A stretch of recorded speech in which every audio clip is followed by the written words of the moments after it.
বাংলাদেশের ঐতিহাসিক ও প্রত্নতাত্ত্বিক স্থাপত্যকে ভিত্তি করে নতুন ডিজাইন ও বৈশিষ্ট্যের ৫ টাকা মূল্যমানের কাগুজে নোট বাজারে ছেড়েছে বাংলাদেশ ব্যাংক।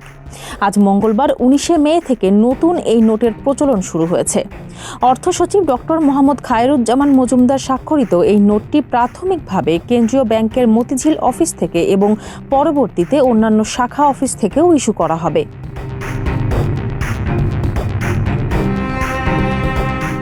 হালকা গোলাপি রঙের এই নতুন নোটটির আকার নির্ধারণ করা হয়েছে ১১৭ মিলিমিটার বাই ৬০ মিলিমিটার। নোটটির সম্মুখ ভাগে বাইতুল মোকাররম জাতীয় মসজিদ ও জাতীয় ফুল শাপলার নকশা এবং পেছনের অংশে ঐতিহাসিক গ্রাফিতি ২০২৪-এর ছবি মুদ্রিত হয়েছে।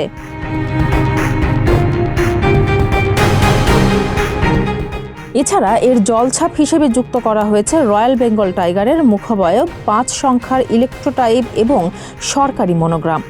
উন্নত নিরাপত্তা বৈশিষ্ট্য হিসেবে এতে বিশেষ নিরাপত্তা সুতা ও অত্যন্ত ক্ষুদ্র আকারে বাংলাদেশ লেখা অন্তর্ভুক্ত রয়েছে।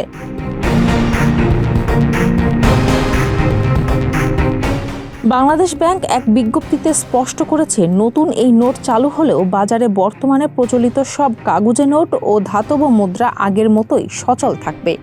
ফারজানা হাসিন, মানবকণ্ঠ।